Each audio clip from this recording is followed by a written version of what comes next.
যা ফখরুল ইসলাম আলমগীরের সাথে নিজেদেরকে কম্পেয়ার করতে এতটুকু বাধে না।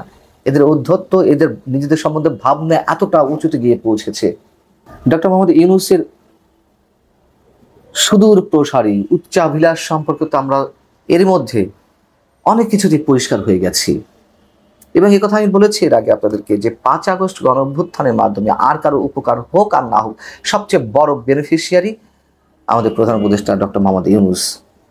যেমন তার বিরুদ্ধে যতগুলো মামলা ছিল সবগুলো যেমন উইথড্র করা হয়েছে, আবার আদালতের মাধ্যমে তিনি একের পর এক নানান ধরনের সুবিধা পাচ্ছেন। তার গ্রামীণ ট্রাস্টের যে টাকা পাওনা ছিল, সরকারের কাছে দেনা ছিল 666 কোটি টাকা, সেগুলো মকুব করে নিয়েছেন। আরও এরকম আরও অন্যান্য অনেক অনেক সুবিধা এর মধ্যে তিনি আদায় করে নিয়েছেন। গ্রামীণ ভার্সিটি নিয়েছেন, আবার শুনছি গ্রামীণ হসপিটাল নাকি নেবেন। এগুলো এটা যদি গুঞ্জন আকারে রয়েছে, এটা আমি শিওর না। অতএব সরকার প্রধান হওয়ার তার যে সুপ্ত ইচ্ছা নির্বাচনের মাধ্যমে, নির্বাচিত সরকারের, সেটাও অমূলক সম্ভবত কিছু লেখেননি সার্জিস আলম। তার ডেস্টিনেশন, তার ভীষণ মিশন নিয়ে নানান ধরনের গুঞ্জন রয়েছে। এবং এরকমটা শোনা যায় যে বাংলাদেশের সরকার প্রধান হওয়া বা হেড অব দ্য স্টেট হওয়ার ইচ্ছে তার দীর্ঘদিনের সুপ্ত বাসনা। আগামী তো যে রাজনৈতিক দলটি হয়েছে, কিংস পার্টি হিসেবে আমাদের সামনে এসেছে, জাতীয় নাগরিক পার্টি, তার বুদ্ধি পরামর্শে, অর্থনৈতিক সহযোগিতায়, সব ধরনের ব্যাকআপে যে এই দলটি এসেছে, তা ওপেন সিক্রেট, এটা আমি নিজেও মনে করি, সরাসরি বলিও। সেই দলের মাধ্যমে দলীয় প্রধান হবেন কিনা কখনো ভবিষ্যতে, অথবা এই দলের মাধ্যমে তিনি আগামীতে দেশের রাষ্ট্রপ্রধান বা সরকার প্রধান হিসেবে আবার নতুন করে আবির্ভূত হবেন কিনা, নানান ধরনের বিতর্ক, নানান ধরনের গুঞ্জন আমাদের মধ্যে রয়েছে। সেই জায়গা থেকে এখন তার সেই সুপ্ত বাসনার অন্যতম একটি অংশ কি খুব ম্যাটিকুলাস ডিজাইনে সার্জিস আলম আমাদের সামনে নিয়ে এলেন। তার কারণ জাতীয় নাগরিক কমিটির মুখ্য সংগঠক, দর্শক আপনারা বোধহয় এর মধ্যে অনেকে জেনেছেন যে তার ফেসবুক স্ট্যাটাসে একটি পোস্ট দিয়েছেন, একটি স্ট্যাটাস দিয়েছেন যেখানে তিনি বলতে চেয়েছেন যে ডক্টর মোহাম্মদ ইউনূসকে এক মেয়াদে প্রধানমন্ত্রী হিসেবে দেখতে চাই। বেশ মজার বিষয়। তিনি বলছেন যে প্রফেসর ডক্টর মোহাম্মদ ইউনূসের মতো একজন স্টেটসম্যানকে 5 বছরের জন্য বাংলাদেশের একটি নির্বাচিত সরকারের প্রধানমন্ত্রী হিসেবে পাওয়ার আকাঙ্ক্ষা আমার আজীবন থাকবে। তিনি লিখতেই পারেন, কিন্তু পিছনে অন্য কোনো উদ্দেশ্য আছে কিনা। সার্জিস আলমের এই স্ট্যাটাসটিকে আমরা কতটা গুরুত্বের সঙ্গে নেব?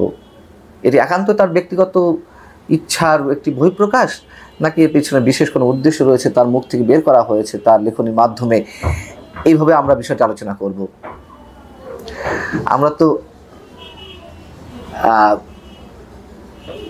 ঘরপোড়া গরুর মতন অবস্থা, সিঁদুরে মেঘ দেখলে ভয় পায়। তাই এই ধরনের মন্তব্য যখন আসে তখন অবশ্যই কিছুটা বিশ্লেষণ বা ব্যাখ্যা করা ছাড়া উপায় থাকে না। দর্শক আপনাদের নিশ্চয় মনে আছে, এই বিষয়টি অনেকেরই জানা। 111 সরকারের সময় বা 111 সরকার যখন গঠিত হবে, তখন ডক্টর মোহাম্মদ ইউনূসকে সেনাবাহিনী থেকে প্রস্তাব দেওয়া হয়েছিল যে আপনি প্রধান উপদেষ্টা হিসেবে আসুন, শপথ গ্রহণ করুন। তিনি হননি রাজি। কেন হননি? ডক্টর মোহাম্মদ ইউনূসের পাল্টা প্রশ্ন ছিল, আমি যে প্রধান উপদেষ্টা হব কেয়ারটেকার গভর্নমেন্টের, কতদিনের জন্য? সেনাবাহিনীর পক্ষ থেকে সম্ভবত বলা হয়েছিল 3 মাস বা 6 মাস। তিনি বলেছেন যে না, আমি হব না। তার কারণ তিনি কম সময়ের জন্য সরকার প্রধান হতে চাননি।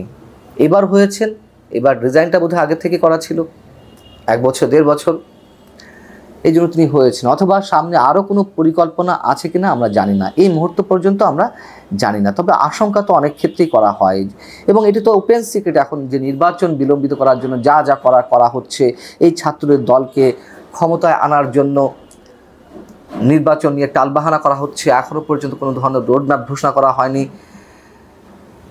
এবং সত্যি সত্যি ছাত্রদের দল যদি ক্ষমতায় আসে, তাহলে নিশ্চয়ই তারা ডক্টর মোহাম্মদ ইউনূসকে বেছে নেবে সরকার প্রধান হিসেবে। তারই অংশ হিসেবে কি সার্জিস আলম এই স্ট্যাটাসটি দিলেন? আগে থেকে একটু একটু করে জানান দেওয়ার চেষ্টা করছেন। এবং এই সার্জিস আলম, হাসনাত আবদুল্লাহ যা কিছু বলছেন, নিশ্চয়ই হয়তো কিছু বলছেন না, তাদের দীর্ঘ প্ল্যানিংয়ের অংশ হিসেবে এক এক করে বেরিয়ে আসছে। যেমন সেনাবাহিনীকে মানুষের মুখোমুখি দাঁড় করিয়ে দেওয়ার একটা অপচেষ্টা হাসনাত আবদুল্লাহ ছিল। দলের সাথে আলোচনা না করে তিনি তার ফেসবুকে এটি দিয়েছিলেন, কি কথা তাদের সঙ্গে 11 মার্চ হয়েছিল। এবং পরবর্তীতে সেটা আবার একটু লেভেল দেওয়ার চেষ্টা করলেন সার্জিস আলম। আবার এখন এসে তিনি এই কথা বলছেন। এই সার্জিস আলমরা তো নিজেদেরকে খুব পণ্ডিত ভাবেন, বাংলাদেশের আর সব মানুষ 18 কোটি মানুষকে তারা একেবারে দুধ ভাত খাওয়া মানুষ মনে করেন, শিশু মনে করেন, বালক মনে করেন। তারা যখন হেলিকপ্টারে চড়েন তারা মানুষকে জ্ঞান দেন, সাংবাদিকদের হুমকি দেন, এটা কোন ধরনের সাংবাদিকতা। আবার তিনি যখন শতাধিক গাড়ি নিয়ে যাবেন তার এলাকায় শোডাউনের জন্য, সেটা নিয়ে তিনি নিজের মতো করে ব্যাখ্যা দেন, টাকা কোত্থেকে এলো, তার নানা জমিদার ছিল, কে জমিদার ছিল, নতুন নতুন তত্ত্ব আবিষ্কার করা হয়। আবার নিজেদেরকে যে মির্জা ফখরুল ইসলাম আলমগীরের মতন বর্ষিয়ান নেতাদের সহপর্যায়ে ভাবেন, মানে ওই পর্যন্ত উঠে গেছেন 2 দিন রাজনীতি করতে এসে, সেটাও তারা নিজের মুখে বলার চেষ্টা করেন। গত বৃহস্পতিবার একটি বিষয় ভাইরাল হয়েছে, আপনারা জানেন যে ঠাকুরগাঁয়ে তিনি গেছেন, তার এলাকায় তিনি কাদের নিয়ে বৈঠক করা শুরু করলেন, উপজেলা নির্বাহী কর্মকর্তা থেকে শুরু করে আটোয়ারি উপজেলা নির্বাহী কর্মকর্তা এবং ওই উপজেলা প্রশাসনের অন্যান্য সব সরকারি কর্মকর্তাদের নিয়ে তিনি বৈঠক করলেন। কিসের এখতিয়ারে তিনি বৈঠক করলেন, কিন্তু করেছেন। আবার উপজেলা নির্বাহী কর্মকর্তা তার স্টাফদের নিয়ে বৈঠকে বসেছেন, কেন? তারাও জানে সার্জিস আলমদের ক্ষমতা এখন কতটা, ক্ষমতা যে কতটা তা আবার তিনি নিজে বুঝিয়ে দিচ্ছেন। সার্জিস আলম যখন বিএনপি এক নেতা মতিউর রহমান তিনি ইউএনও অফিসে যাচ্ছিলেন একটি কাজে, হঠাৎ গিয়ে দেখেন সার্জিস আলমের সঙ্গে সবাই বৈঠক করছেন। বৈঠক শেষে তিনি জিজ্ঞেস করলেন যে কিসের ভিত্তিতে, কোন এখতিয়ারে তিনি সরকারি কর্মকর্তার সঙ্গে বৈঠক করলেন।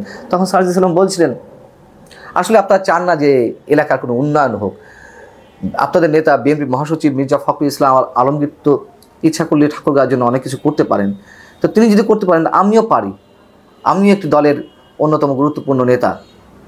অবস্থা দেখুন, মির্জা ফখরুল ইসলাম আলমগীরের সাথে নিজেদেরকে কম্পেয়ার করতে এতটুকু বাধে না। এদের ঔদ্ধত্য, এদের নিজেদের সম্বন্ধে ভাবনা এতটা উঁচুতে গিয়ে পৌঁছেছে। ডক্টর মোহাম্মদ ইউনূসের সুদূর প্রসারী উচ্চাভিলাষ সম্পর্কে তো আমরা এর মধ্যে অনেক কিছুতেই পরিষ্কার হয়ে গেছি।